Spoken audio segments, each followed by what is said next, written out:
Okay folks, welcome back to Sydney Harbour out on the mighty Camera Cat as promised, after our little warm-up in the park with the usual suspects, getting us set up for this invitation race Friday afternoon. The invitation race doesn't count for anything. It's an opportunity for all the boats, the international boats particularly, to get out on the harbour and have a good look at it and race against the Sydney opposition. So we've got 7 Kiwis have come across. Graham Catley set that up for you in the park, and we've got 4 skiffs from the UK. 3 came down in a container, and there's 1 being chartered from the Sydney collection. So that's what we're looking at. Welcome Bucko, welcome Warwick. Interesting day, mate. I can't wait to see how these Kiwi boats go, particularly Sea-Tech with the 4-handed big rig. Yeah, no, well, it's good, you know, like we get a little bit of intel or stories about what the Kiwis are doing, but we don't really, or I don't get a real clear indication of what speed gains they may have made between year to year. So certainly in terms of any of the visiting boats, they're quite obviously the strongest squad. So I've just got into a sequence, hang on. We're probably inside 4, or we might be inside... No, that's 5, just inside 5. Okay. And, distracted, sorry. So yeah, it's a beautiful day. It's nor'easter, light nor'easter. A few of the boats got second rigs in. Don't know whether they just want to test those or see where the boundaries are in their lower wind range. Pass you to Andrew in a second, but Bucko thinks that this will build, but it's getting pretty late in the day already. But yeah, anyway. So what? 4 minutes. 4 minutes to go. Yeah, sorry. Bucko's weather. Yeah, Bucko, are you with us today, brother, in body and mind and weather forecasting, please? I've been studying it quite hard, Kill, if you don't mind. Yeah, I was a bit worried when Herman Winning and David Witt didn't agree with your forecast today. What do they know? That was just Witty being his usual competitive self. You know. What would I know? Let's just talk about the 7 and ASCC tangled up with guys to the right. A bit of an incident. Shot there. Oh, good. A bit of incident here. A bit of coming together. What? A bit of mating. Yep. Yeah. So 7 and A. What is it? ASCC. Kiwi boat. Kiwi boat are locked in. I think now, and that's like just about 3 minutes to go. So now they're separated. So A bucket of cold water. Did that? Was it? Yeah. I didn't quite see how that transpired. So what have we got now on the countdown? I noticed the line's a decent length. The race committee have had a good... I've thought about that. Yeah. Kilo, just the weather. We've just got a week sort of substantially gradient nor'easter, a bit of tropical monsoonal trough and a low up off the coast of Queensland. Not going to get too windy today, but we've got ebb tide, so the wind speed probably 9 to 14 at start time here. Is it going to stick to the water though, Bucko? Come on. Yeah, stickiness? It'll be sticky to the water, okay. But probably expect a couple of knots on top and a bit of tidal effect. So probably medium to upper range big sail, but for the top cruise, not much you do. Your podium while I've got you, who are you going with today? For today? Hard one because of the invitation. Yeah. Complication. We know nothing about the Kiwis really whatsoever, to be frank. You'd have to, I think I'm going Cooper's, Gotta Love It, and... Don't fancy the Smeg today? Let's go, Bucko. Come on. Gotta Love It, and appliances. Oh. Yours, please. Big call on the appliances, I reckon. I think we need another 10 knots and get the big fella fired up. But yeah, I'll go Smeg, Noakes Youth and Yandu. How's that? That'll do. So we're locked and loaded. Everybody else, hopefully you're starting to get the fact that we're running Pick the Podium throughout this competition, and you can get online and check it all out on the weekend and get in it, because you're going to have a lot of fun with it, a lot of bragging rights, but it's the first minute to go. And in the second, Blake, when we get down a bit further on a transit between the flagpole and the buoy down the other end, we get a good idea of the line bias. And it looks like the pin is very favoured, but at this stage, not a lot of people really fighting hard for it. Seven is down there. Aon with Will Tiller. Noakes very crowded towards the boat. I mean, I can tell you not everyone's going to get this. Noakes Youth want the boat, Asco want the boat, Coopers, Peroni, they're all up there. Nice big gap between Peroni and DeLonghi. You're right, Warwick. The real estate around this committee boat. 17 to go. Very expensive. 15. Asco bailing out, they're gone. Okay, now Noakes has a chance here. Rags, or no. Or no. It's going to be ugly. Youth in a little bit of trouble barging. They're all over here. Yeah, Jack McCartney at 7th. No, Noakes squeezed out. That was ugly. That was real ugly. That was ugly. Thank God it's a practice race for those boys. And David Witt has brained them off wherever he was. He got a lane just over Peroni. So what are they doing with that? Is they let that go? Follow this for a bit.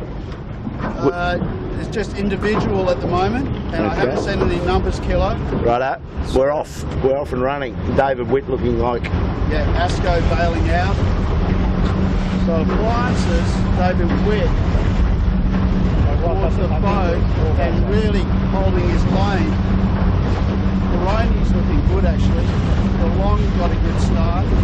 What we can't see right now is 7, who absolutely nailed the pin if they weren't over. And we haven't got those recall numbers.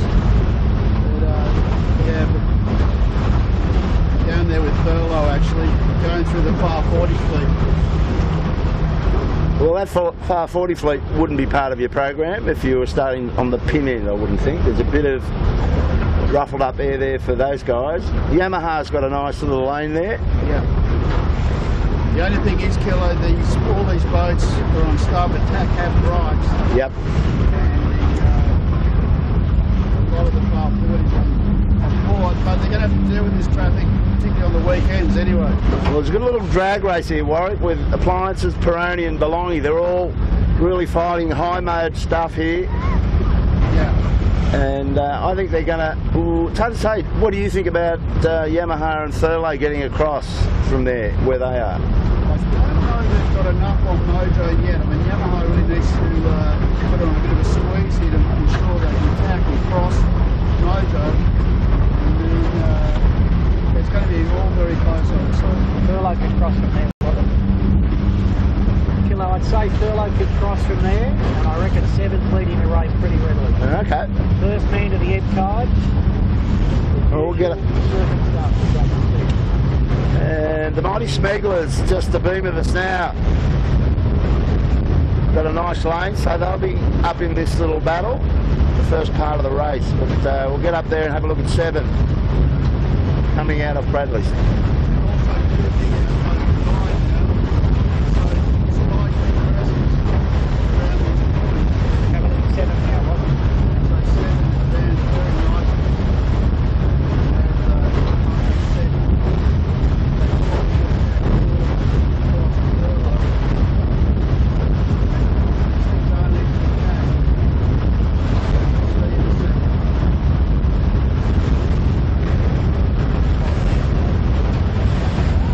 He's going to take his turn. Yeah, right. Well, and it goes behind Yamaha. That's painful. Exactly, so that's right. And what we're not seeing here, guys, is the level is late. 7 is going to take a lot more stern. So the guys that we talked about, Snag, the long compass, Pines have got spat out, Peroni, all done a little bit better. They've got a little bit of a right-hand shed. Oh. How about Michael Coxon came right up that shore, so the breeze has gone to the east a bit by that, and the way Coco was able to lay there. So how's that affecting the others? So there you go, Smeg's gone right around and Peroni's right up there. So 7 took the stern of Peroni, so those high riders off the committee boat have cashed in. You're quite right. It's funny, I was just, when we were at the club, I was looking at the far 40s, and they certainly like getting to Bradley's, but they were extending the fairway to the right, to the east. And some pretty smart heads on those ones. Okay. Lee Napton just crossing behind the mighty Camera Cats. Tell you who's going well today is Keegan York. He's got the global markets going well.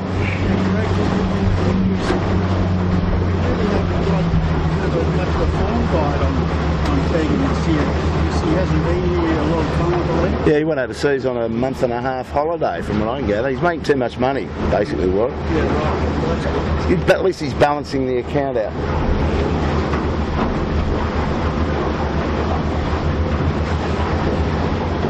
So can you get a beat on C-Tech with the 4 hands? He was quite buried at the start. I did see him briefly, can't see him now. No, I can't. I haven't got a visual on him at this stage. We're just shooting back towards the pack, just off the leaders. One thing you can be sure about all that is that Yamaha has got a good high mode after watching that, because they just hung in there and prevented all those guys from tacking off the shore. And you know, that damaged 7 to the extent of about 5 or 8 boat lengths. And they're smoking along, so that's the show pony at the moment, yep. Yamaha. Yamaha, the Kiwi boat. Thurlow has resulted in attack 2 extra times. Thurlow's still on the money. But, good battle.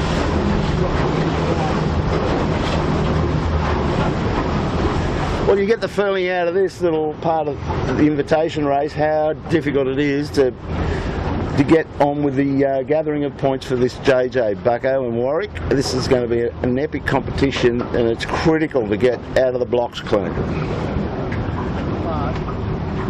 Yeah, no doubt about that.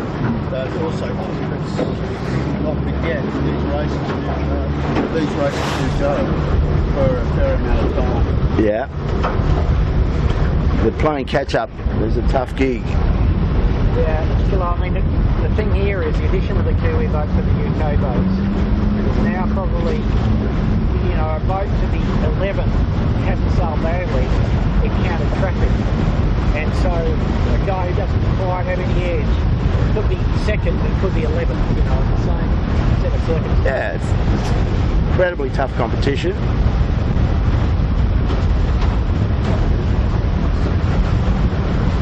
Let's have a look at the Yamaha rig killer. My word. So Yamaha, so they've been one of the 4 boats, right? Yeah, no, they came out of New Zealand winning their championship before they packed the boats up. So Yamaha's the form boat off the water a few weeks ago. And my memory, they were quick last year. Oh, well, they what? Didn't get on the podium, but you know, that once again they encountered a very tough competition throughout. They got podiums throughout the racing, but they had some bad ones. I can remember one day where all the Kiwi boats, for some reason, were way back, and I'm talking 18th to 20th to 25. I don't know what happened that day. They got lost, obviously, but he's smoking along now. Peroni going well. Okay, what's out of shot right now? It's about to come into shot. It's Keegan York. This global attack. Coming back, engage 7, we'll cross 7. I don't know if they've got enough at Yamaha. This could be tricky because there's not enough space between 7, yes. So I think they would be able to get 7, but the gap wasn't big enough for them to get between Yamaha and 7. So DeLonghi has benefited from that. They're doing a good job. And Aon, another Kiwi boat. In the mix. And one thing we haven't mentioned, I actually probably about it, is he's got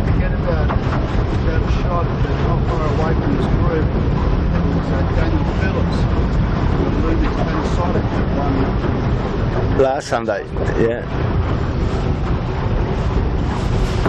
And I haven't seen Ash Rooklin, whether he escaped that pile up with Rag, but I tell you, he's going along just nicely as our boys on Mojo, the Rise and Rise of.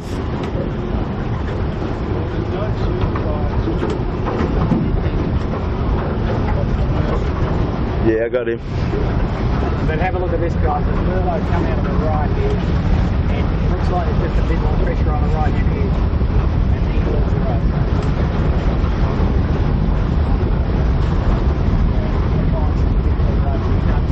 Furlough going back to the hill, so we're trying to do it.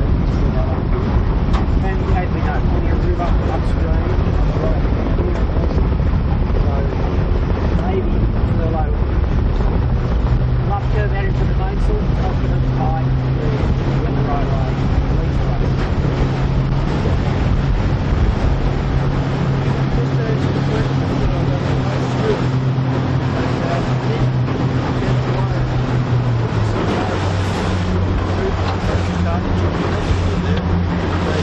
put myself in the back. Maybe 90 seconds behind Yamaha.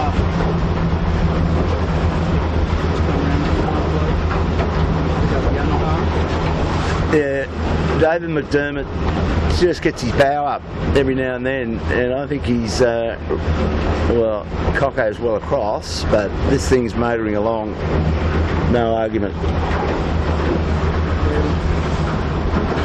like the way I was just watching the mason thing or the sheet hand. I was really little movements on the mason, very smooth. They certainly got that thing going through the water very nicely and just making little adjustments, changing gears. They got the rig really powered up. And they're coming across, engaged with appliances online, they'll be with them in a second. And David really pushed hard out to the right-hand side. He was the most right-hand boat a little bit earlier on. And he'll cross the Yamaha with rights. Yeah. Close. It's me coming into it, nice and So they're evenly. fighting, aren't they? They're fighting at the moment, that's for sure. Go you good thing, appliances online.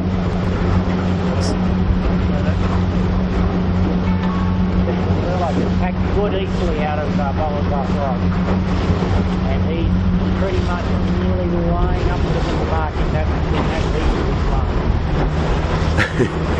Where the camera's on Yamaha here, and we've got the Yamaha 7. Furlough hard east up against the yellow blick boy. Sorry.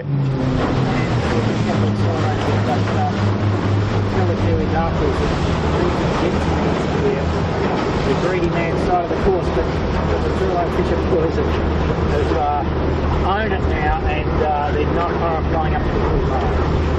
Well, they don't own it entirely because Keegan York ended up right on Steel Point, and he's further in there. Mojo had a bigger bite of it. Yeah. They're hanging in. But looking at the direction, I think if we have a look now, Furlough does need to go back one more time, but we can see some good right-hand pressure coming out of Watson's Bay. And this looks like enough east that the gains are to be made right up on the ley line and above the ley line. Yeah, I agree. So David's witch just been smashed up because he went too far away from the east. You can see him coming back bow down. So I think we picked up a little bit of an indicator on that, guys, off the start, that the boats that were closer to the boat actually crossed ahead of the guys and started to yeah. in. So that was the first indicator that had us there.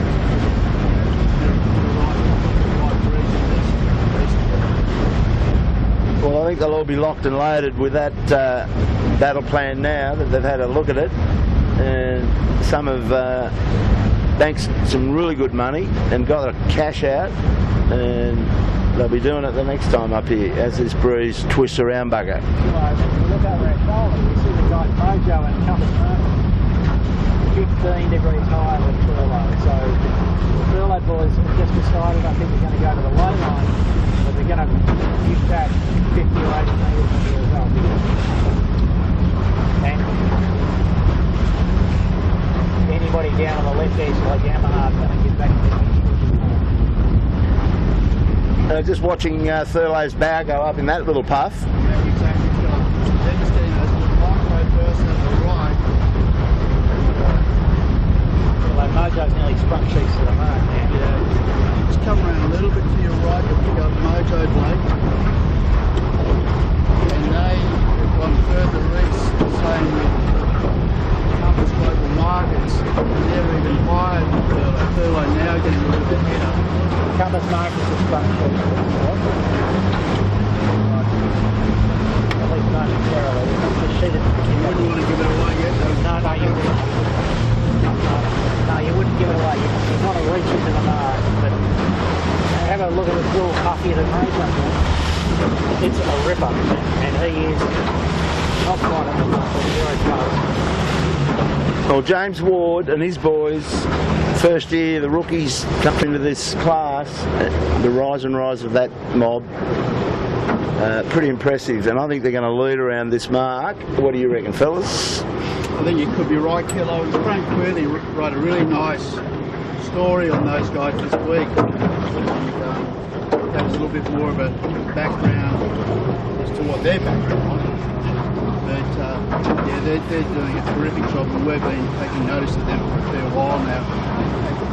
So Compass just getting a little bit funky, yeah, without the understand. But I think it's going to be very close between Mojo and Compass Global.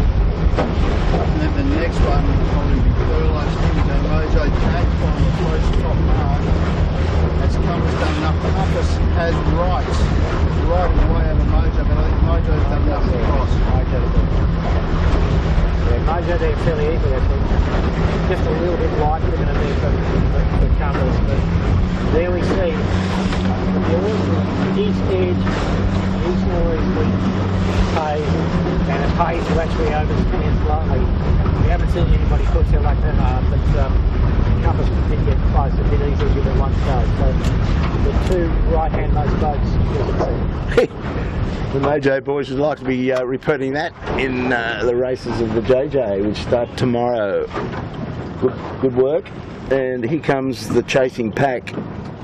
Thurlow will be third. DeLonghi possibly in the mix with Smeg. Bit of whether Smeg can get across. And here comes the big red 7 into the mix, getting very crowded here. And big red 7 ducking the DeLonghi tacking, which he's not allowed to do. Yes, he is actually. He's put of course. And there's C-Tech. Watch this. Watch this appliances online. Watch this appliances online. Has rights coming in hard over.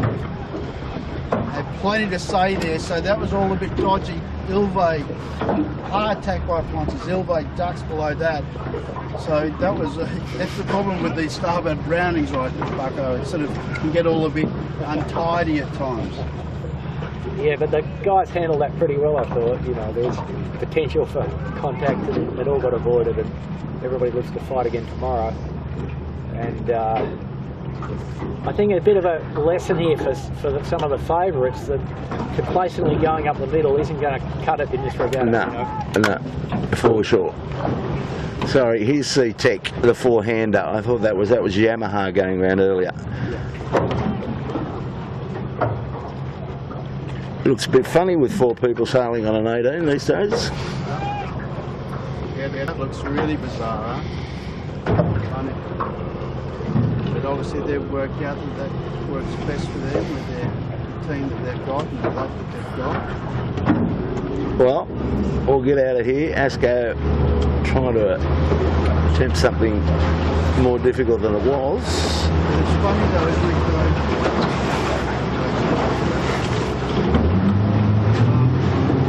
The pressure comes on and it all gets a bit funky. You see those mistakes starting to happen. And already just after one leg, it's coming. The trip where you have a shot using it. You just add those few more boats. Oh, Triple M shoot down the mast. That's not good. Could be swim time. Separation complete already.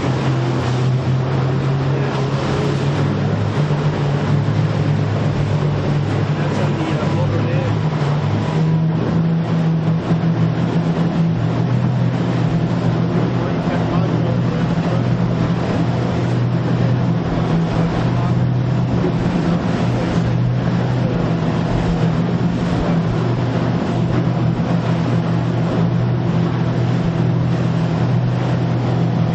interesting. Mojo got carted down a bit there, whether he planned to do that or that he's got a nice low approach. He's not going to get suckered in under steel point, Warwick. That's not a bad approach, that angle he's got.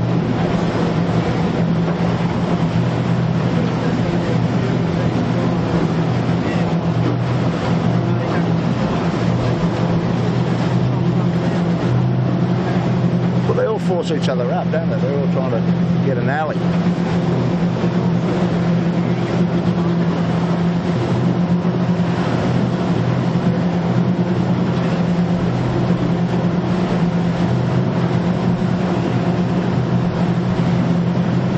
Boats, all these boats back from Gotta Love It, even Knight Frank, are going to have to drive out unless they buy a bullet that they can put their bow down in, but I don't think that's going to come their way. We'll just get up to these leading three because they're bashing on with it big time. Mojo's got their hands full. So's Michael Coxon and Keegan York's boys.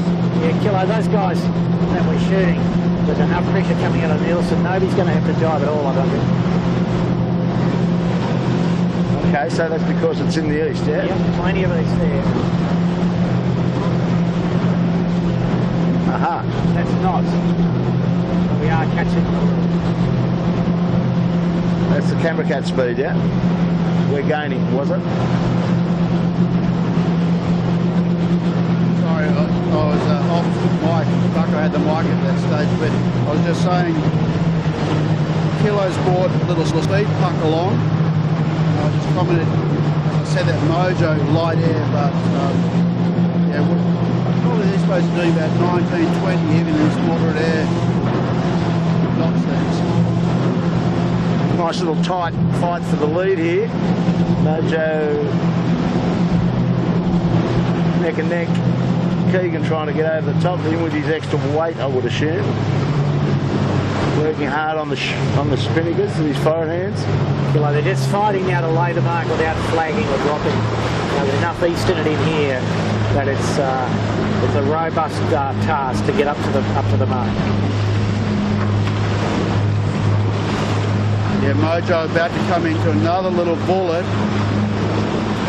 Keegan out of shot behind Mojo. He's getting a little bit more height of them now, accelerating past them a little bit. So a little bit more leverage there is helping. Okay, it's okay. Mojo's going for the knockoff, and out of shot Compass is a little bit of trouble. They're just ragging, mate. Okay, just come around to your right now. Blake can pick up Compass, who's have to do the rag. Yeah, just flag in the chute. And it's all, just to let you know, it's all happening behind as well. So there's going to be plenty on for the next, the third, fourth, fifth, sixth and seventh place boats also to lay along the top of the island. Just looking back there, David Witt's got the appliances online right up high under Steel Point. That'll be a tough one to wriggle out of. Well, he's parked. He was parked, Killer, but this is a long way away. But now he's getting mapped. So just recapping. New leader. Compass, yeah, flagging the chute. Mojo, Thurlow, Fisher electing to drop. Smeg dropping. Seven dropping. Yamaha's dropped. DeLonghi's dropped. So that's, as Bucko said, good indication of how much east or right-hand pressure is in this. So this is big gains to these boys. Good job, Keegan. So pretty nice controlled ragging from Compass Global to get here second, and now Thurlow is trying to put Mojo to the sword here, just Tuso reaching in, but now it's a, crew execution. I'm going to get underneath. Crew execution here, and most of the time here we would back the Thurlow Fisher at this particular aspect of the yacht race. Mighty good hoist, plenty of wind coming around the corner, and tack line not down, but they'll fix that. And some issue with the spinnaker sheet on the, there we go, they got it right. Yep. Smeg next. This yacht's doing a great job of really making it tough here on this mark, the M772.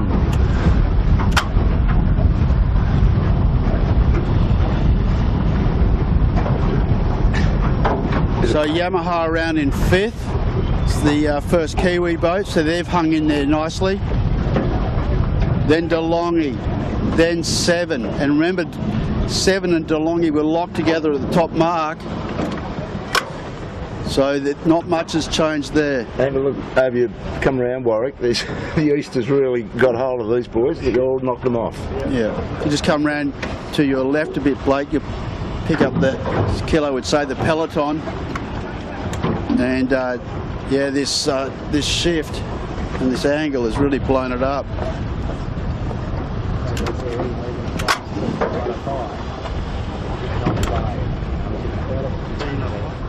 Yeah, he did. That tells you all you need to know, really, doesn't it? So it's interesting what's on the shot. That's our boy. Words of encouragement, Nick Daly style. So C-Tech well back. 2 sails as well. Johnny Winning trying to get there with his shoot.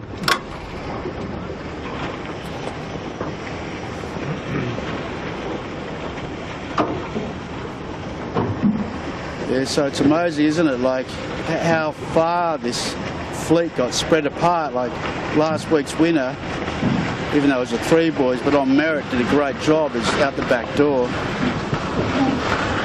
And I think we're going to see a bit of this week. Yeah, I think you're right, particularly in these sort of days when it's not too straightforward. We've got some wind forecasts though, haven't we, Bucko? There's breeze forecast, nor'easter on Saturday. Yeah, the heat 1 is going to be good solid nor'east. I think that's pretty clear. Pretty straightforward. Yeah, and it might be reasonably windy heat 3 as well. But as ever with the cautionary tropical cyclone, monsoonal trough peculiarities. But tomorrow might be the windiest day of the regatta, possibly. Well, Daniel Phillips said sayonara to Marcus Ashley, carried his chute around the mark, put the foot down. He's gone out of there. Okay, we'll get up the front. See Compass Global Markets bow down. We should maybe get there for the rounding. Flog the mighty camera cat a bit.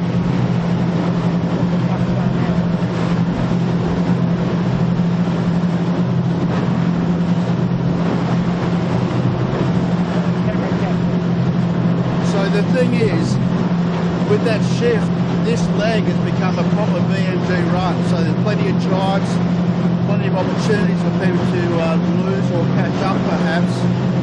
So let's we'll find out in a few minutes when we get to the next mark whether there's been any changes in the positions. I think Mojo might have got play on your port bow. Yeah, I think Mojo might have got back into the lead. Or Coxon, Mr. Coxon.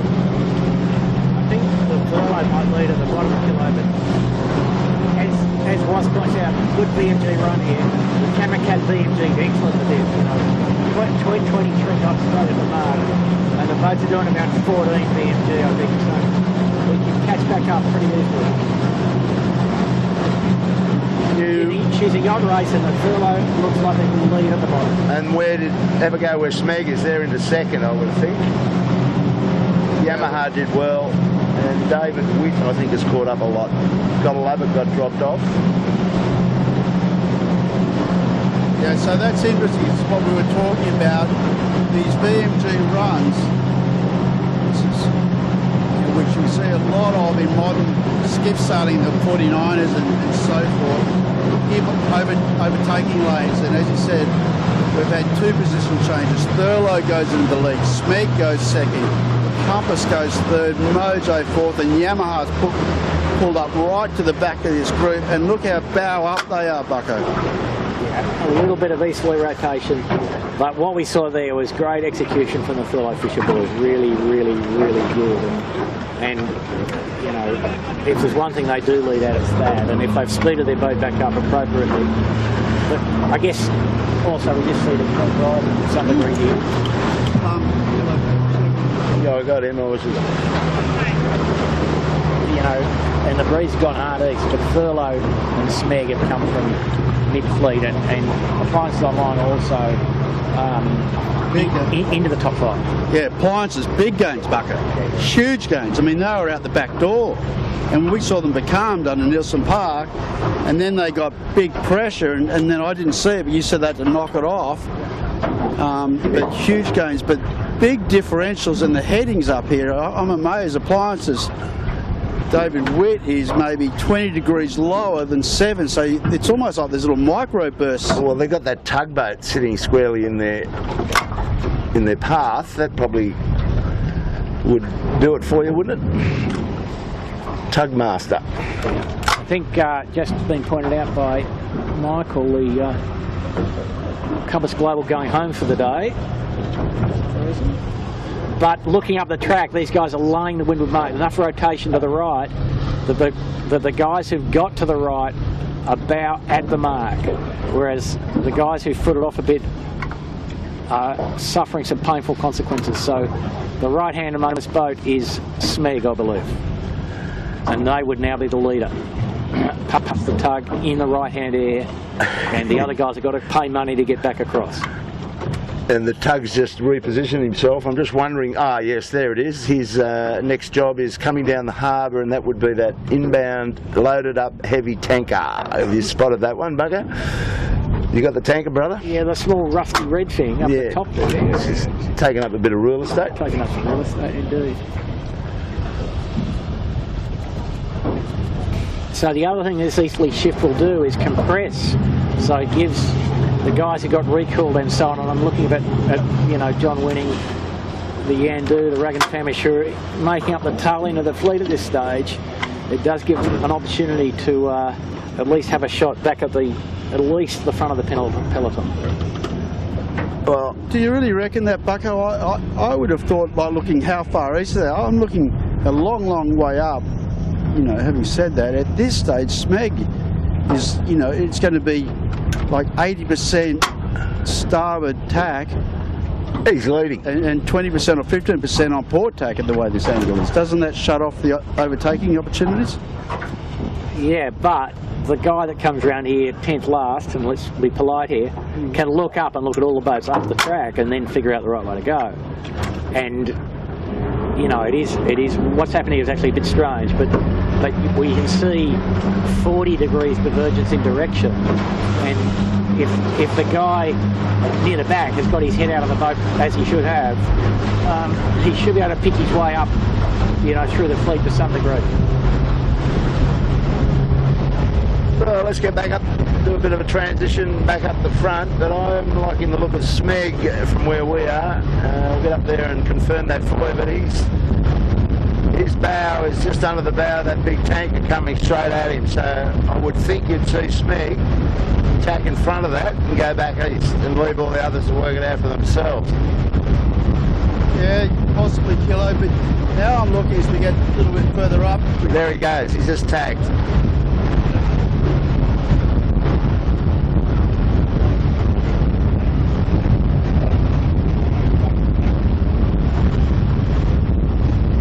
The thing is, the breeze has gone left again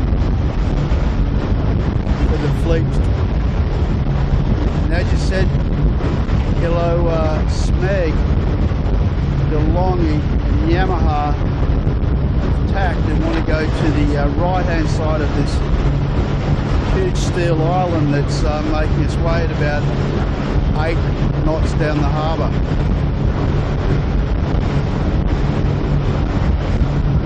Yeah, just a small tsunami coming off the bow.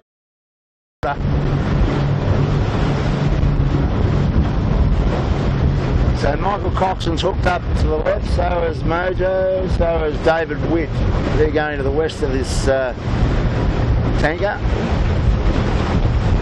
And Smeg's bow down going to Shark, just tacked.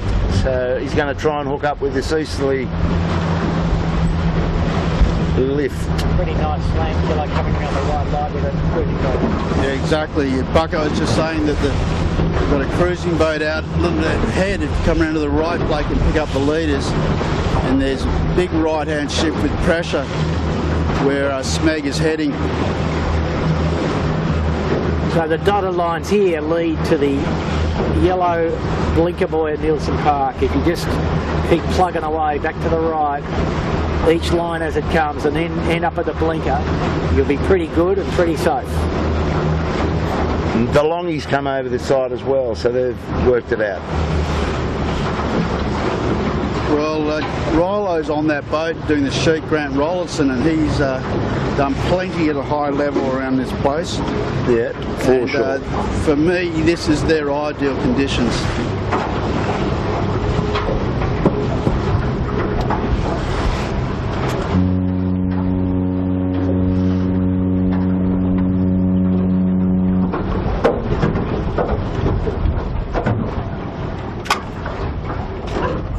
So Sydney Harbour today is even quite a busy place. There's far 40 pre-worlds, some spectator fleet for the 18s, and just your normal Friday afternoon charter traffic, and a large fuel tanker, just to make it interesting.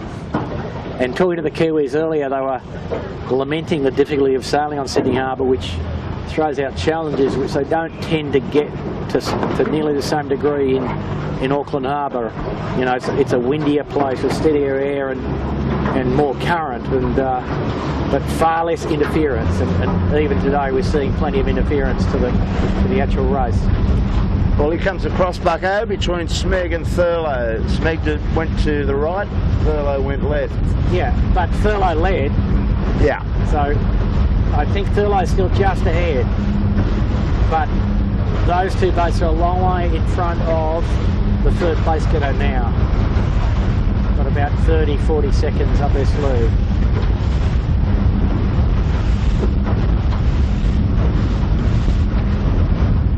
So the thing is, Bucko, that I think maybe I noticed is that when the leaders came round, the breeze went really right, and then a little bit later it went left again, and so we've got the fleet scattered apart a fair bit now. I think it's, except for these two, Smeg and Thurlow, and Yamaha's hanging in there, but it's certainly not as close as it was at the bottom mark rounding. Yeah, well, David Witt's right over there in Taylor Bay, approaching the northern end of it, and he's way inside it. So he's hoping to buy something to get out of there, okay, wasn't he? He's going to be tacking any second. I'm wishing him luck. I think we're looking at the Thurlow here as a very comfortable leader, and Smeg kind of confirming that by Smeg coming back to us here. So, and our friendly cruising boat is providing some indication for us just out to the east a little, telling us that there's very nice easterly slant. And what we saw when the fleet came down on a spinnaker at Nielsen Park, you know, on a wind these boats sail the almost exact reciprocal of the downwind course. So they laid Nielsen at full pressure. If they went to Nielsen, they'll lay the windward mark at in pressure. And we see Smeg coming across now, going to buy some more of the right-hand edge. And if Thurlow lets them go, which I'd be surprised they will do, Smeg will probably come out ahead. And Pliance is online, way bow down there. That's going to cross behind Mojo Yamaha. He just went behind, gotta love it. So they've had a loss, banking money in the left.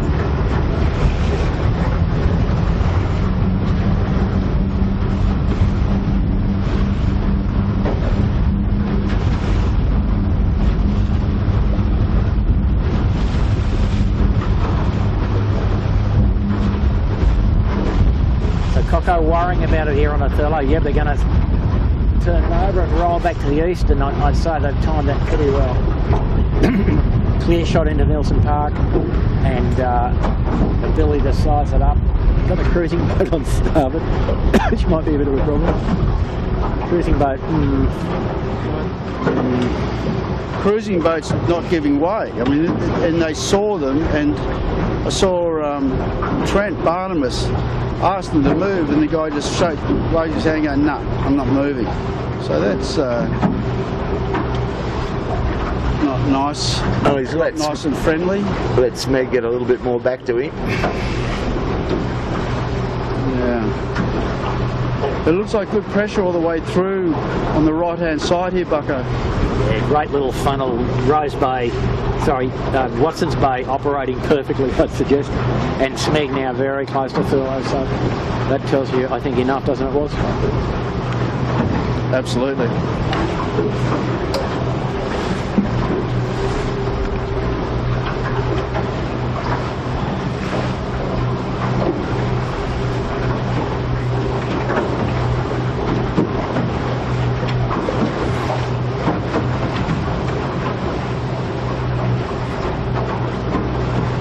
Blake, if you come around to your left now, you'll pick up Mojo Appliances online, who's come out, really moved forward a lot on that last run. Yamaha. Mojo having to duck Yamaha, and then DeLonghi's still hanging in there. So this group's having a great battle.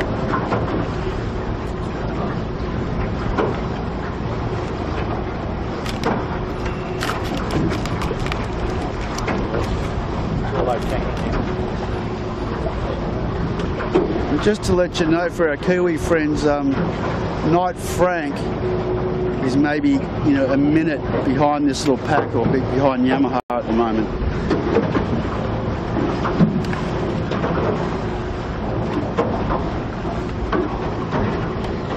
Well, the two Sydney boats that have really gave themselves an uppercut on the start line was Rag and Famish and your son Ashland. They've made it really tough for themselves. They're way back. Yeah.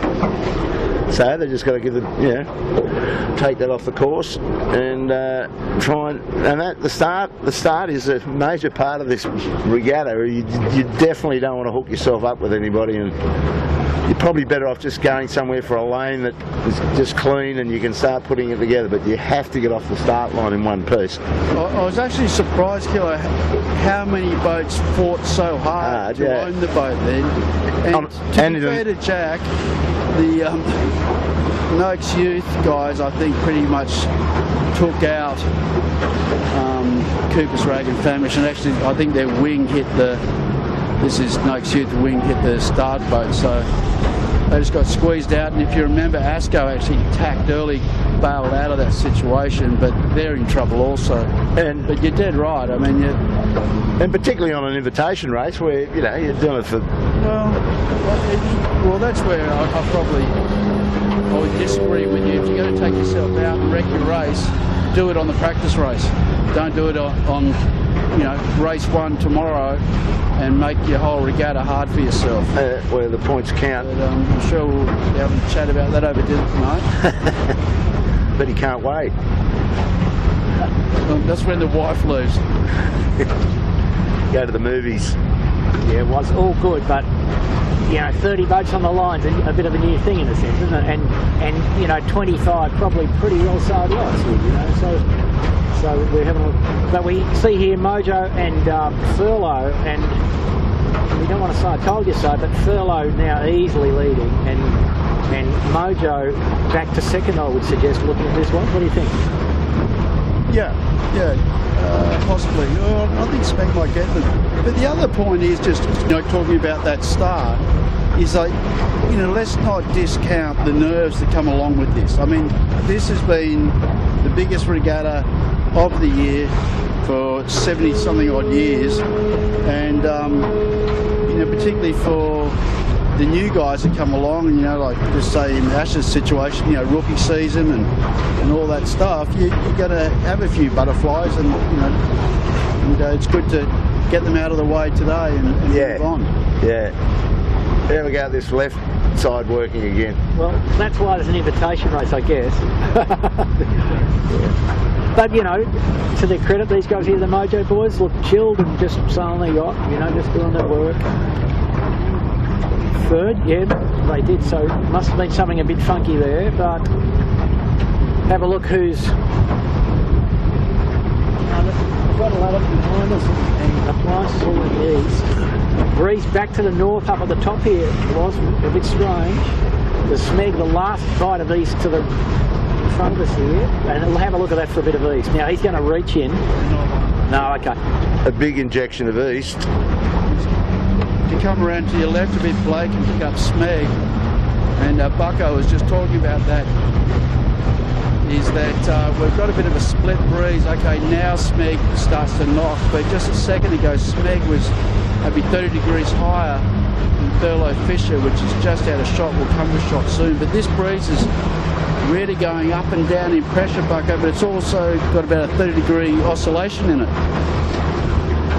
Yeah, that is correct. 30 degrees would be an underestimate. Pretty remarkable. Thurlow back in the lead from the left side on this occasion. So just the plane strategy wouldn't have worked. The plane, let's hit the right hard. And maybe it's a bit of find the wind, because the lull there was about 6 or 7 knots only for a minute or so, but the puffs are still reasonably solid. And I think it'll be interesting now, Warwick, watching this one here, downwind, if they set, get good east, get on the face of a puff, and they will not constrained by having to go to the jibe mark. BMG run all the way to the bottom, down to Clark Island. So I think we'll see just how much, east there could be if they were milking the depth, BMG running away from the windward mark. And they'll give us a good gauge for the final beat. So there you can see the distance. Mr. Coxon's eked out. Pretty much the same sort of lead that Mojo had over the second up here the last time. The deck got severely shuffled after that. Yeah, well, Thurlow was third at the top mark last time, so they've gone from third to first. Smeg wasn't in the He was in the peloton. Yeah, so he wasn't in the equation there. Mojo, who was leading, probably be third. We'll find out third or fourth. Yeah, Seven's made good grounds, but geez, it's got tricky now, huh? And light patches too, was it? Yeah, very. This wasn't in the brochure, mate. Hang on, Bucko. Yeah. You're the weather expert. Yeah, come on. Cyclonic activity in Darwin, some low over New Zealand, and this was going to crank and test the boys with the big rigs. So come on, mate. We're not going to let you off the hook on that one that easily. I put myself back on the hook. It's the monsoonal trough that's doing this. Ah. The monsoonal trough. Right across that. What about you, Killer? You'd be across that, wouldn't you? Well, it's off my radar, but I'm just thinking whether the wind sticking right now was. It's not sticking too well. So David Witt's going to scuttle around from the east, and he's probably done all right, considering where he was parked over there on the northern side of the harbour. So go you good thing, appliances online, income's got to love it. Same situation I think last time we took the stern yes, of that's right. DeLonghi. That's a repeat. No, you're doing a good job. Plenty of words going on. That was an F that was an F and P. Yep, they're really angry at Sevy, but Sevy's giving it back to them. So Yamaha. Oh, third. What's this? Oh, Simon Nerd. You on this? Yep. Yeah, Blake's on it. So the thing is, even though they're on port jibe, they can't see through the chutes. So really tricky. So Knight Frank, second Kiwi around. Nick Daly. Yeah, Nick's he's hanging in there. He's doing a good job today. Otherwise, we see Mr. Gamble, Mr. Winning, done some good work up the beat.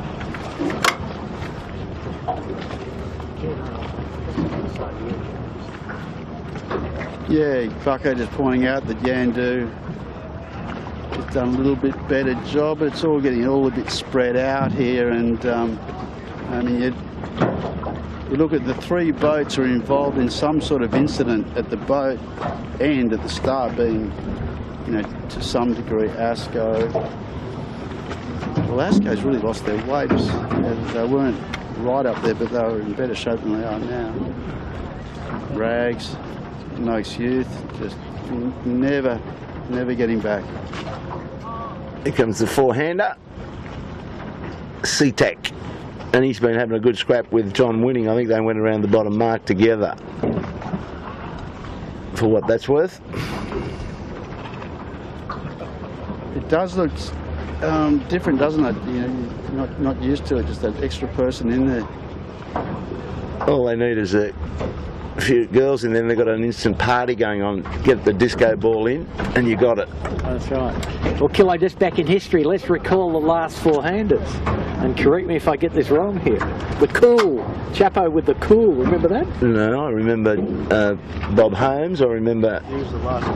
He was the last winner. No. I think so. Listen with both ears, Kilo. The cool, when we all were three hands and wings. Vaguely remember that. Yeah, good. So it didn't seem to be very successful, but it just looks on the wing. It just looks too hard. There's just not that much room there. Yeah, it does look weird, but Daniel Phillips just set the Lumix. He's always got a different attitude, mindset on these spinnaker angles, so he's off to the John winning under his bow. So, fellas, who's going to win this race? Who do you like to win it from what you're looking at? Thurlow, Smeg, Yamaha, Mojo. Who's going to take the gun today? Come on. I'll have a crack. I think it's going to be out of Thurlow and Smeg. So, who do you like? I like both of them. Well, they can't both win. I'll give Thurlow a crack. Okay, well, he's due for some heady stuff. Doing a good job so far. But it's going to be a long race again, guys. I mean, like, they're knocked down the bottom and it's 50 minutes running time. They've got to do a whole... Winwood beat. 2 runs, so it's going to be a long old Norris course today.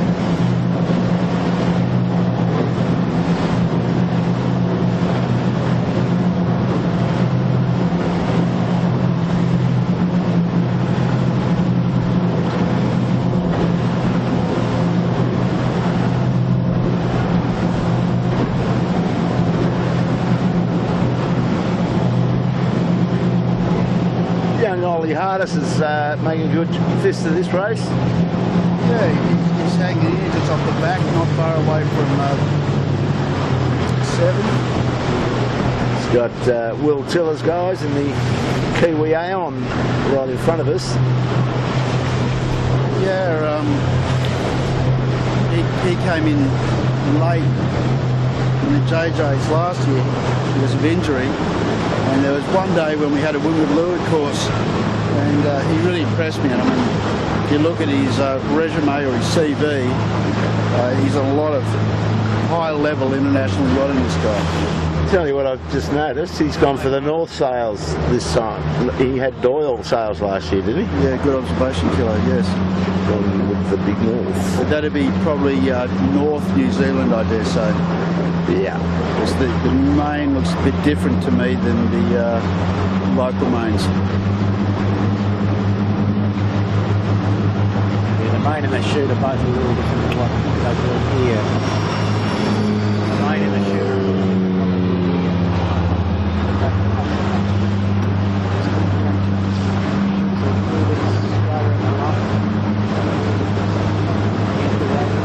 He's milking a nice bit of bow down VMG here, Bucko. Yeah, and if you look over to the left, Kilo, the Night Frank looking on those. Gone for harbour prawns. Gone for prawnies, you're on, got to go and get they've just got a bit of wind there, but those guys out of the east. And these guys here look pretty good. Good easterly flows to what we said. Yeah, and Aon with no rice. Now going 3 strings trying to get behind the back of Knight's Frank. Night Frank's still not sorted out. The mainsail's still inside out. Now the sheet end goes onto it. But yeah, that sort of caught them out a bit, that little burst. But Aon, Phil and his team made good ground there. Got a Manly ferry on the bow, Blake, coming at our leading group. Snag, Bites on the line and Mojo. I think Smeg might be the only one that might have a close look at it. Appliances has made good ground. But Thurlow's gone. Thurlow's just disappeared. We weren't onto that at the stage. So for me, something's happened to Smeg. Because Smeg and Thurlow were close together. They were. And like now, Thurlow's just off the place.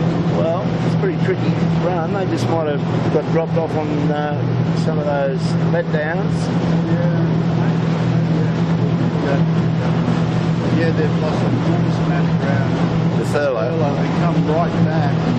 Then this chasing back of Mojo, appliances online, DeLonghi's still doing a really solid job coming in here. With rights on Mojo.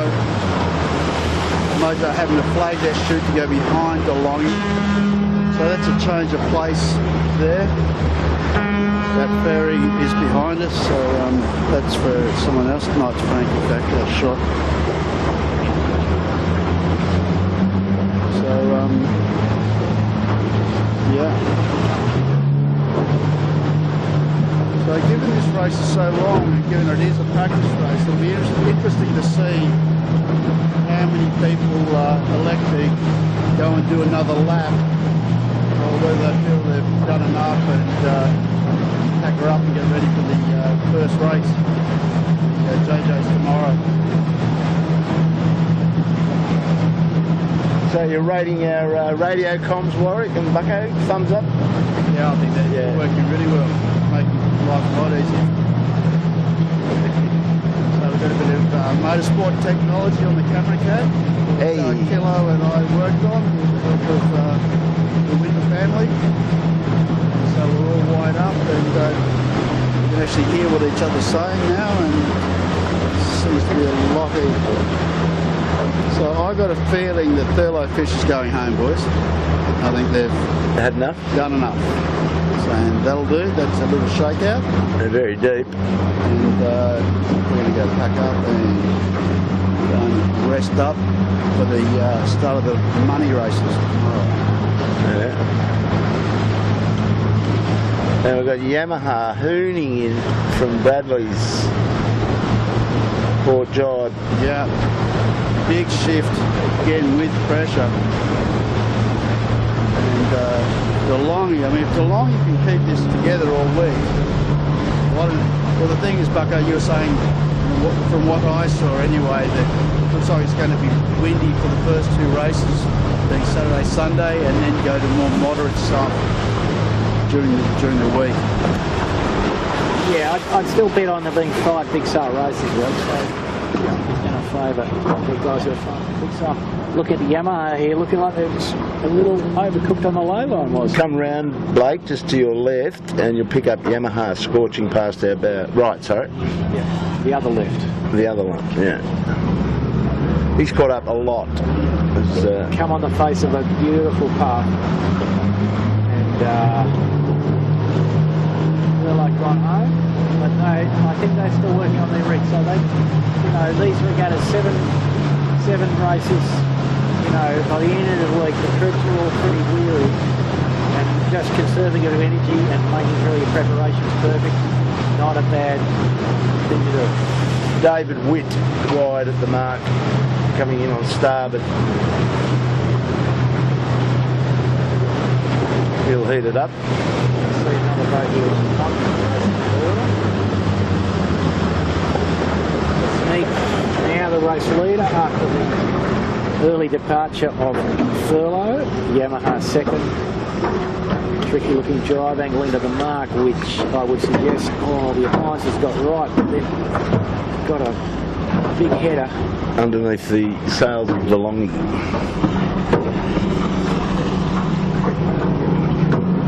The 7 actually made up by pushing their luck. Now the 7's going to do a very tight jibe drop here. Wow, this is brave stuff, but they've pulled it off maybe. Well, David's got his boss on 7 on the sheet. So there was no yelling, it was all very polite. No, it was very tame. Very polite. I'm not sure that will be the same situation if it happened tomorrow in the race with points attached to Dracula. Interesting though, isn't it? Body language and the Mojo can't get the chute down, nor can the Pironi. I wonder where that noise was coming from. It's dead in front of us on the Nick Daly driven nice cool Pironi.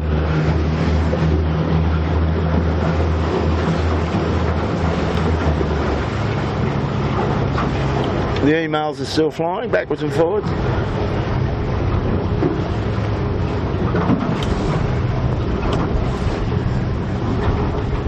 Okay, one lap to go, and Yandu comes around.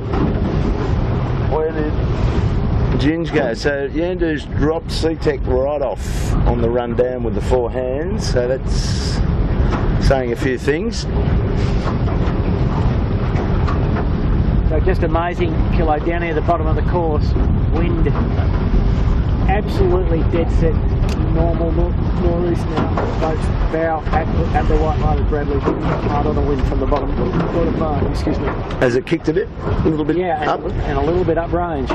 Now, it's presumably still quite different up the top. So, a bit of a tricky one for the troops.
Ollie's been going a bit better this year, hasn't he, in the Ilvo? Yeah, they put some good races together, for sure.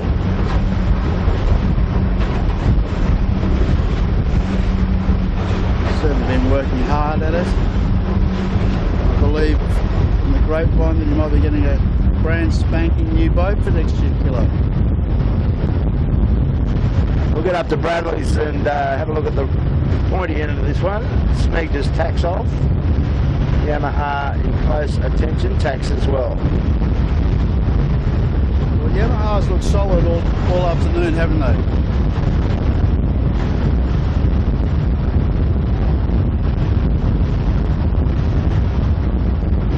So, in your opinion, guys, which boat do you think's done the most catching up in this sort of group? Would it be Seven or Appliances, do you think? In this group here to the leading pack,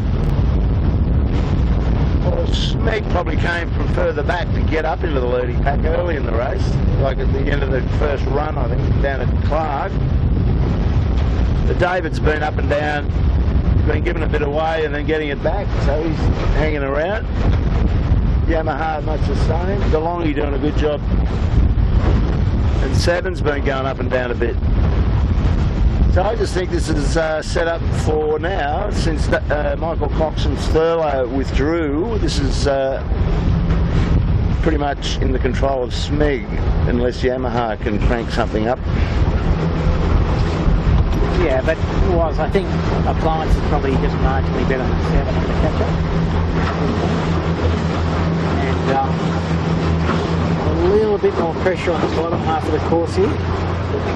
Got a certainly heavyweight team on the Appliance, as I expect. Although they're all around that 260 kilo. He's undisclosed, but Yeah, I think that. but in banter they might be 275, I'd say, something like that. 270 perhaps. Elected not to go through the fast berry lock and the company dirty air.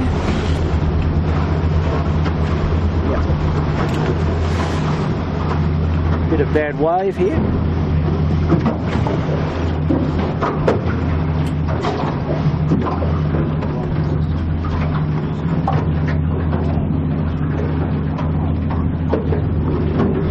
Maybe we could have a look at the Smeg rig set up for a second kilo. We can make some comparisons between them and perhaps Yamaha as an interesting thing.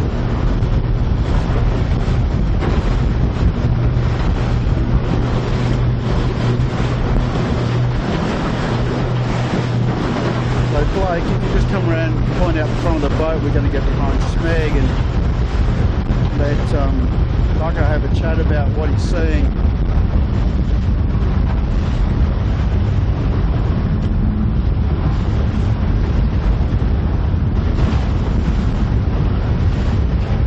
Well, you know the deal with this Lee Napton's guys. They're on a real incentive. If they could win this Giltinan, that would give them a rare triple, actually. Given they're the 16-footer Australians, they've won the Australian 18-foot skiff championship the week before, and if they can win the Giltinan, they're in the rarefied air of one Bill Hayward. There was a seriously good skiff sailor. He sailed 16s and 18s, and he pulled it off in the same year. He used to sail with his sons, Jackie and Tommy Hayward. I actually went to school with Jackie's son. His name was John Hayward, and John Hayward helped me learn how to sail, because Jack, we were about 13, my mother bought me a VJ and we went sailing together, and that was a lot of fun. With old Jack had come down and look at the jib, walk away, come back next week, look at the jib, nothing changed, but it was just great to have blokes like that, you know, looking after you. And so were they like George's River? Was he a George's River guy? Sir George skiff club, 16s, yeah. So the south, yeah. They were oyster farmers for years on the Georges River. Well, that used to be, there was probably 3 really hot spots, weren't they, for the 16, being Belmont, Manly, and, you know, like George's River or St George. But then the thing is, Trevor Barnabas has done it, but what I read was, if... Not in the same year, though, Warwick, I don't Exactly, think. exactly, that's what I was going to say, that if he can do it, win the JJ, it'll be the first time ever that anyone's done it in 1 year. So that's a pretty full-on program. Yeah, big incentive, and we'll know all about whether they've achieved it on Sunday week when this is decided and somebody's going to get the ribbon up their mast. Yeah, and they've certainly got the capacity. There's absolutely no doubt about that. Yeah, so just looking at that, was they're just a little flatter overall than Yamaha, so the Kiwis might be set up a little bit too deep for this wind speed perhaps, because I mean clearly these guys are not that heavy crew weight wise, so they do have to be a little flatter, but and subject to the guts response, which we can't really figure out from here, but his upper leach flicking around quite nicely. An awkward tack here, and no jib sheet, so they suffer for that. The video curse, okay? Yeah, no, that's right. I think their mind might have been on looking at the rig tune to some degree, and it's a funny little puff. And they didn't see what's happened now. They've sailed out of the puff to some degree. But they would, you know, now be concerned. I guess they want to win the race, but they're also trying to finalise any little rig issues they might have, and today, nice day to do it. Not too much traffic, really nice and smooth. But still, the Yamaha is not unthreatening, I would suggest, was, yeah? No, they don't go away. Absolutely, they're in there. I mean, they've sailed a very solid tactical race, and obviously nothing wrong with their boat speed. DeLonghi, probably the most impressive race for the season in my mind. Yep, for sure. So that's the, if you're going to come good, now's the time to come good. And I tell you what's impressive, I don't know if it's in shot, no it's not in shot, but yeah, John Winning coming right back to threaten appliances online. In fact, I think they're ahead of appliances. You're right about that. So he must have gone hard left early, did he? Yeah, hard right. Sorry, hard right, yeah. Otherwise, you know that Woody likes this, the Noddy, you know, Noddy's the tactician. They enjoy this eastward, you know. They don't like some ones, I know, but he doesn't mind this east-northeast stuff. And yeah, picking the little, picking the path up to Nelson Park, he's good at it.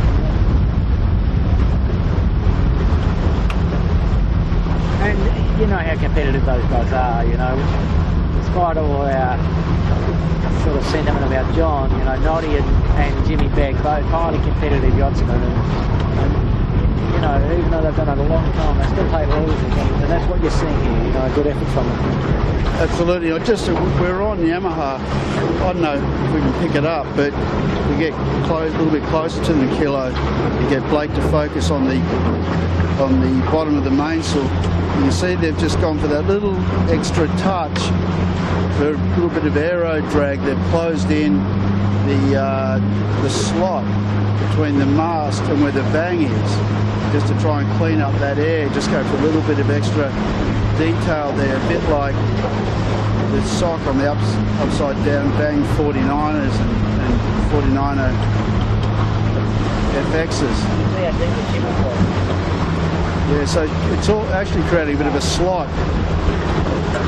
Well, it can only get be so big because the tracks are in one spot. Oh, deep, sorry. But yeah, just creating a bit of maybe a bit of an extra slot through there. They're tacking a lot better than some of the others that are around. Nice clean tacks. Their crewing's been pretty good, you know, and to some degree, if we watch Smag, one of their weaknesses is they still haven't quite figured out how to tack the 18-footer. They, you know, and you can't be too critical, because sailing a 16 is a completely different can of worms. Even though they've got 3 hands, it is entirely different to the handling technique. Through the tacks and jibes is quite different, and you've got to take their hat off to them if they can succeed at this, the endeavour of the two classes simultaneously. Yeah, there's a lot of truth in that, that's for sure. 16s are so narrow. But someone told me, I don't know if it's true, that one Andrew Buckland had a cameo appearance on a 16-foot skiff recently on the wire. Yeah. Oh, was your spies are everywhere, aren't they? Oh, Buffer's Day, I think that was. It was just the old Buffer's Day at Manly for a bit of fun, was, and we were very fortunate to get around without tipping over in the race itself. We had a little practice bath in the warm-up, and I was sailing with my old mate Lawson Abbott, who's significantly older than me. How's that for a setup, Chris? As you'd be well aware. And a good thing we had one young bloke with us, is all I can tell you. So ASCC is not in play. They've come back out, getting a bit of camera time. Hey boys. Now look at the reaction in this puffy breeze. It's up and down in direction. You're looking at these guys really working hard just to keep this thing on its feet. Even here, it's not overly dangerous or tricky, but you can appreciate how much they've got to work when they got the bang on hard. And those sails are big blades. You can get caught out pretty quickly, even if it's not much pressure. It's just a change of direction and up and down. Look at it, they're all working their trapeze wires constantly, just trying to get the weight. Exactly, Kilo. These guys are very proactive in changing their gears, and that is one way to change gears, is go up and down on your trapeze height, and also bang and jib sheet tension.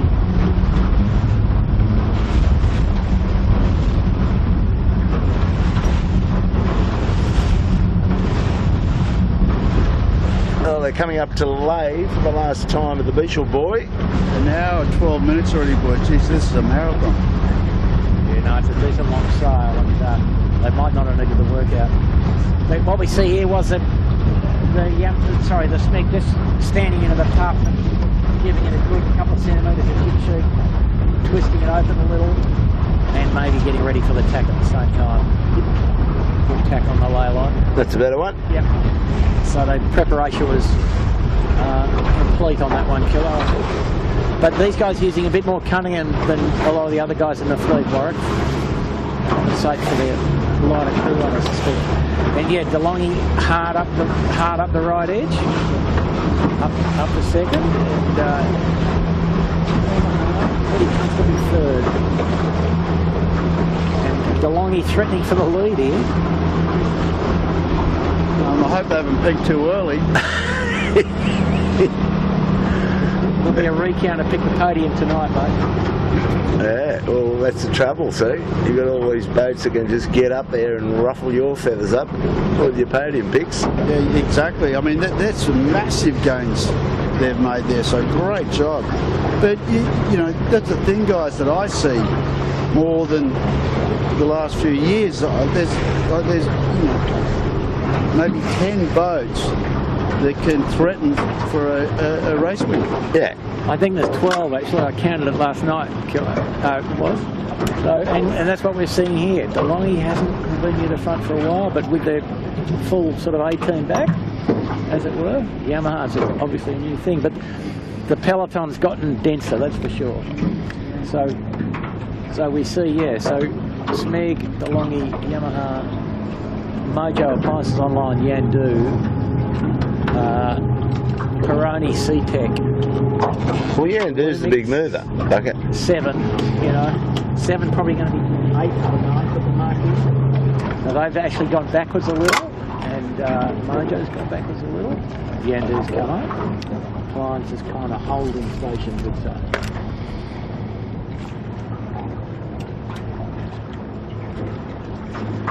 So David Witt is 5th and Mojo's 6th at that rate.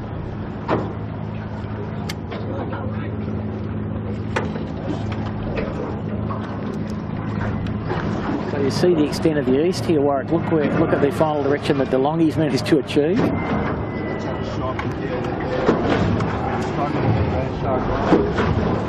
That would be an understatement for this week, mate. So you want to be pressuring up in the light stuff. Is that what you're saying, Buggo? I think that's correct. Grab some height. We'll get out of here. We'll chase these guys. We've got a big cruising yacht as a bit of a moving chicane for 7, Peroni and C-Tech.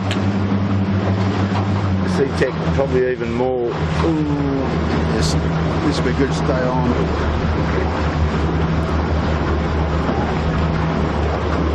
Ooh, Peroni in trouble.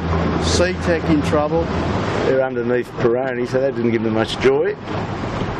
So the 5-4, 5-6 just created absolute mayhem there. Quite casually just cruising along there. Well, the tricks are making threading the needle here. Oh, we've got no engine. Thank you. Okay, we're all sorted. No crash. Good job, Kilo. Installed the engines. Yeah. Lost the plane. So,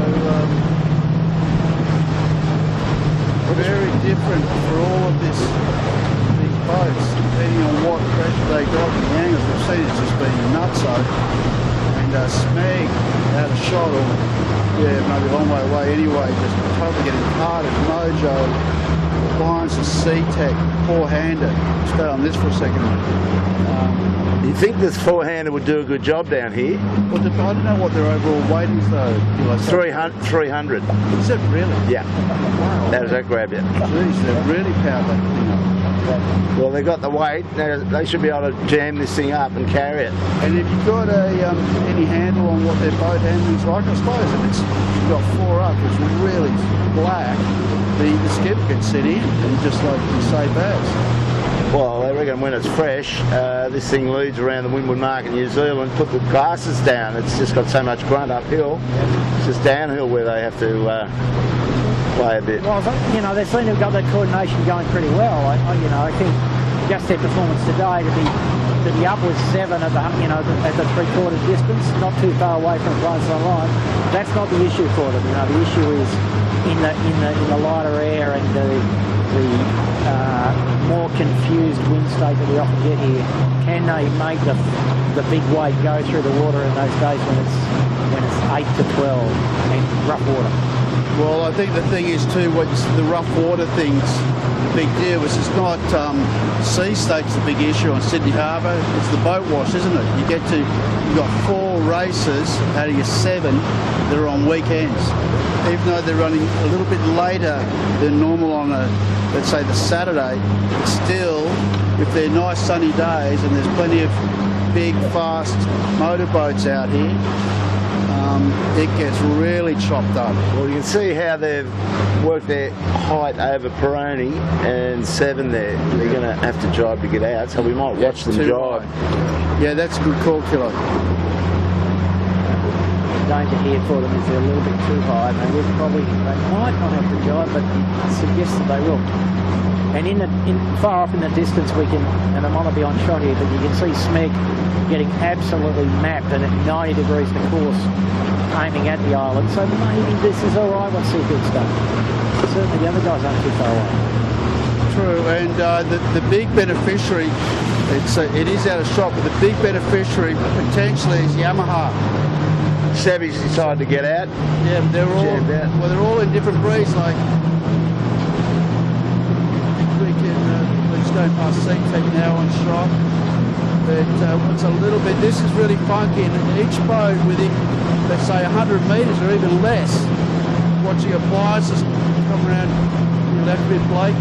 Appliances over the top of Mojo, and they were only separated by like 30 metres, and they're both in different breeds, so this is really tricky. Where we are here is an easterly squall of about 15 knots, the wind rotated towards the room. So that's the sort of thing that Smeg and DeLonghi both got.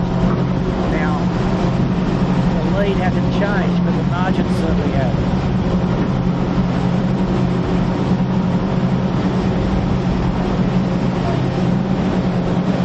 Kandu's certainly going to have to drop.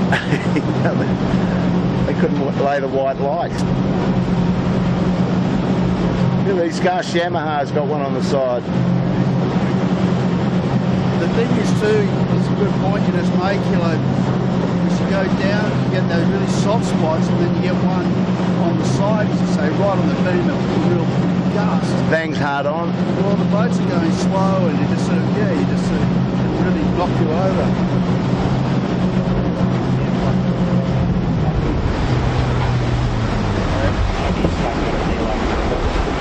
So this is the VMG run to the finish. Yeah, quite correct, Kilo. It is a VMG run now. And DeLonghi hanging in there. Make a race of it. Yep, absolutely, they're making a race of it. Okay, we're shooting at the back. Yamaha coming around in third.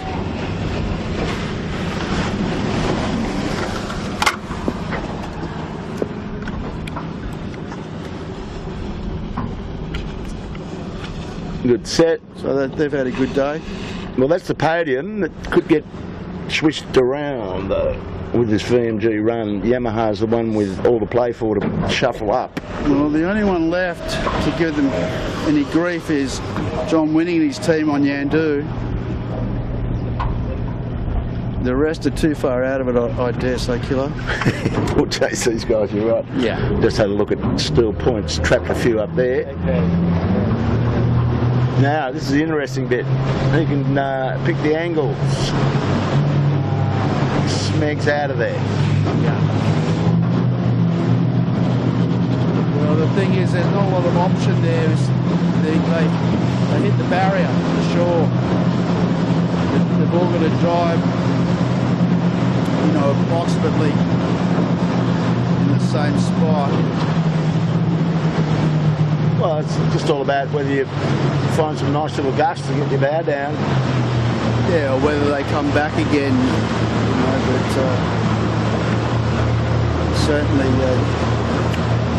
Smeg very bow up, and yeah, if DeLonghi can get something, really for me, the only option is for DeLonghi to get separation and drive back before Smeg. The only problem is in the area we are now, it gets a little bit lighter under the lee effect of Shark Island, so you really got to punch out from that before you make any choices, don't you reckon? Yeah, for sure. Well, I think this is just going to finish in regulation here. DeLonghi's fairly option free in reality. I think we'll just wait until I got a puff and look all right and drive. I think it's nearly game over. Amazing how much the guys got stuck up behind us up on the Nielsen Park though, where we thought they might be okay. They just ground all wrong.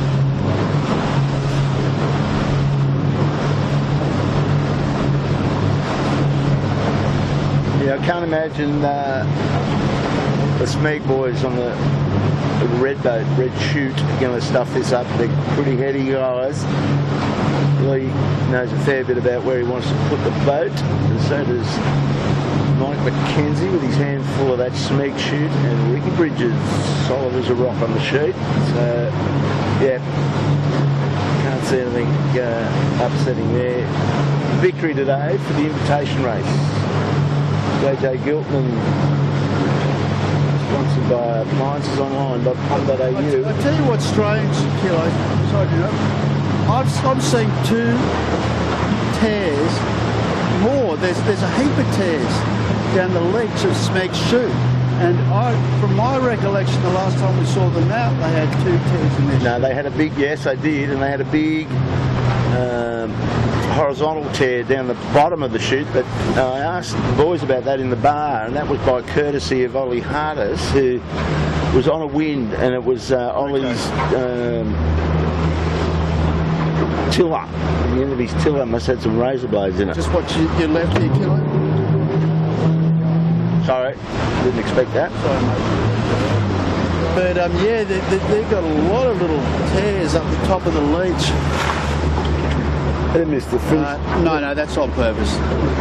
Superstition, brother.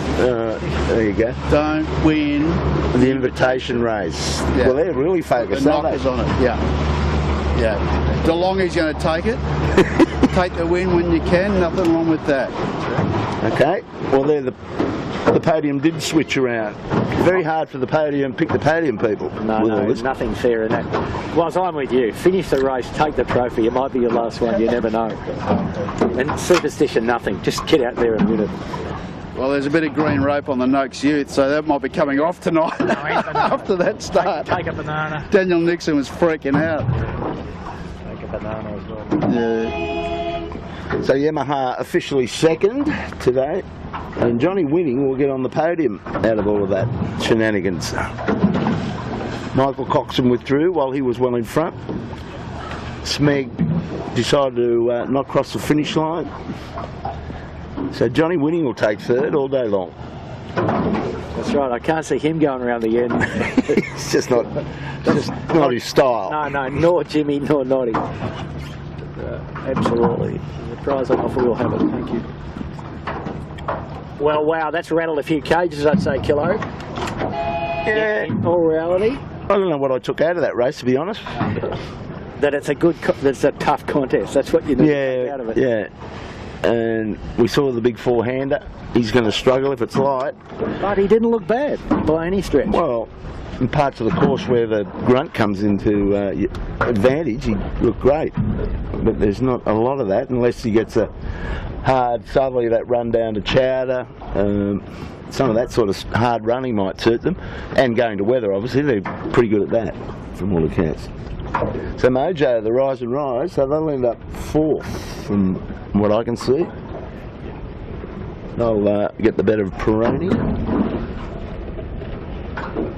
And gotta love it, 7. Be a close race between 7, Lumix, Knights, Frank. Peroni will beat those guys up. So that might do us. We'll start wrapping up this live stream on the 12th of February, the invitation race. Hope you enjoyed it. It was a bit of a weirdy. Boats withdrawing, boats colliding. Had a fair bit. Hope you enjoyed it. Michael Giltinan, Tomorrow. we might get you to shut the live stream unit down when you get a chance, and we'll see you back here tomorrow in the park for race 1 of the JJ. And the time for that, Kilo, is? Remind us all. It's a 3 o'clock start. Oh no, sorry. Tomorrow's a 4 o'clock start. So we'll be going live about 3:45. We'll do our in the park interviews around 1 PM though, and just have a few chats to Michael Coxon, see what was going through his mind, etc., and see if we can set the day up for you. And until then, Michael Giltinan is going to shut us down. So thanks, Blake, for squeezing the trigger. Bucko and was great fun again, mate. Camera Cat.